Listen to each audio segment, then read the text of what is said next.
And here we are with Jessica Fass. Hello, Jessica. Hi, Avi. Good to see you. Oh, it for me it says off air. Does it say on air for you? Oh, now we are. You Okay, we're are live on now. air live, if Okay. anyone's wondering right now. Okay, very good. Now we are on. I'm very good. How are you today, this afternoon? Good. So for everyone watching, Jessica, you made a video that you submitted to the Im Tirtzu Most Israeli, Hachi Israeli video contest. Why did you make this video to submit to this contest? Yes, so I was working on this video anyway for my matchmaking business called Fast Pass to Love. It's a takeoff of the Disneyland Fast Pass, which Americans know is like a pass you get at Disneyland to cut the line. So I say, like, with me, you cut the line to your love for your love life, since I'm a matchmaker.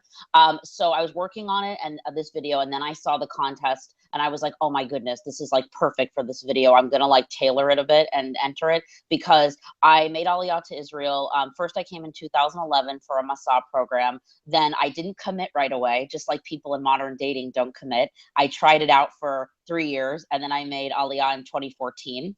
And actually, even the war of 2014 was going on, and I happened to be in LA visiting. It was my yearly trip home, and then like the war was breaking out then, and I had my Aliyah flight scheduled already through Nefesh B'Nefesh, and my Jewish mother was like, please don't go. This is like your sign to stay. But I had already started matchmaking as a hobby, and like people were waiting for me to come back, and I'm like, no, I have to go back to Israel. Like people are waiting for me, and it's my other home, and I'm not done there yet. So I went back, and like I had delayed the Aliyah like a month, but then I ended up going back.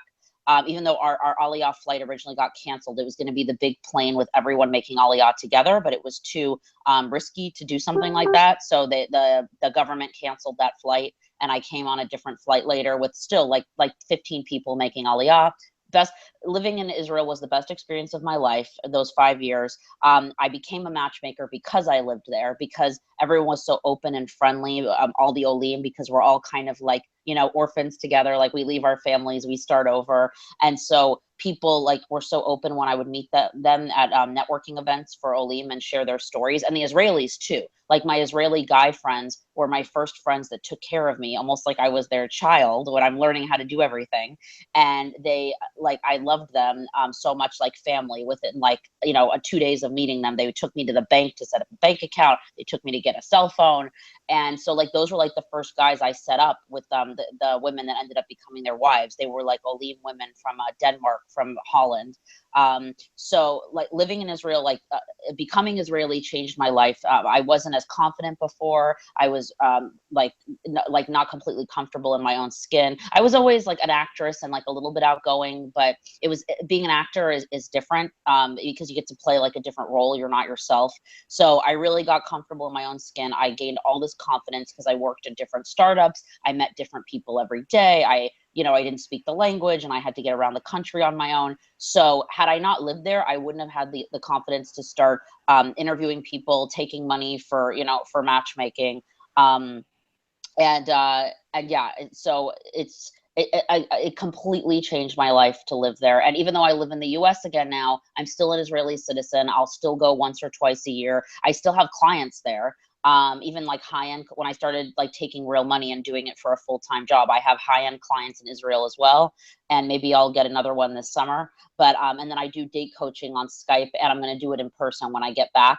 It's for littler, more affordable rates, and because all the people there, they want to understand the other cultures. And I myself dated like Israeli, Latin American, British. Like I tried all the cultures when I was there. So I'm like my own test subject, my own guinea pig, and I can really help people like understand the cultural differences, because sometimes people just don't want to go on a second date because somebody said something that offended them, but it wasn't like meant to be offensive. They just, they're too sensitive.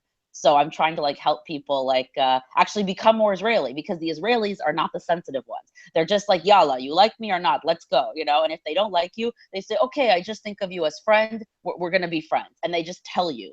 And it's such a like refreshing way to date. So I try to like bring that back to the States and to my business, of just like, stop being so sensitive, and also don't waste people's times if you don't think that they're the one. And so Israelis really taught me that. And still, some of the guys I dated in Israel are still my really good friends.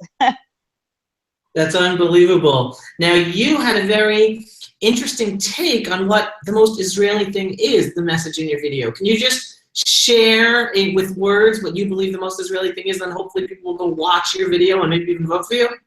Yes. So at the end, I do kind of like a voiceover where I talk about what's the most Israeli. I wrote down like all these ideas and then we narrowed it down. So some of the things were fierce loyalty, because like these Israeli friends would never ever not pick up my phone call or help me if I was in need, in trouble. They would drop everything they were doing, you know, I couldn't believe how many offers I have to pick me up from the airport when I come, and they're like, oh yeah, I'll just try to get out of work early that day. But I'm like, it's not a big deal. Like I could take a taxi. And they're like, no, no, no. Why should you take a taxi? So that's amazing loyalty. It's like pure unconditional love is the last thing I say, because again, like people there just love each other and help each other so much because we're all part of the tribe, and it's just in Judaism and in our culture to be, you know, to be doing mitzvahs and tzedakah and caring about others. And so yeah, so I say pure unconditional love at the end. I say entrepreneurship, because I never would have gotten the entrepreneurial bug had I not lived there, because I worked in 5 different startups when I was living there, and I did matchmaking on the side because it wasn't a full-time job then. And so you really have to be able to roll with the punches, change directions and jobs quickly if things aren't, you know, some startups lose funding, it's not your fault, you're laid off, and so, you know, you just got to move on to the next thing. So yeah, those are 3 main things I say, like entrepreneurship, pure unconditional love, fierce loyalty. I forget some of the other ones now. I think We'll leave people to watch the video to see the others. Yeah, exactly. Well, I definitely think another aspect in terms, I don't remember exactly how you said it, but the fact that you're connected to Jews all over the world in your match business. Yeah, and then I'm connected all over the world because Jews all over the world just trust me because I'm a fellow Jew. So they'll write me an email like explaining their story, like pouring out their life story in like the first email before I even met them, just because like they read like about me in Jerusalem Post or Haaretz or a friend recommended. And so it's amazing that I get to connect them, and I meet people that want to meet international Jews too, because they kind of want to try out something different. Like I say in the video, it's like it's so challenging but so rewarding to connect Jews all over the world, because I have to coach them about when is it time to like get off of Skype and go like fly and meet them in person.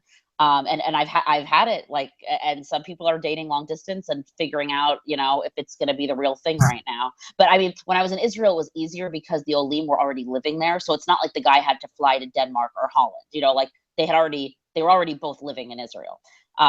But now the couple in Holland actually moved there, and she's about to give birth, hi Oline, and to their first baby. And it's so cool for him, the husband, because he never lived anywhere else besides Israel. So he now gets to go live in Holland for a while, and then I think they'll be like back and forth, and they have a baby with dual citizenship, and pretty cool.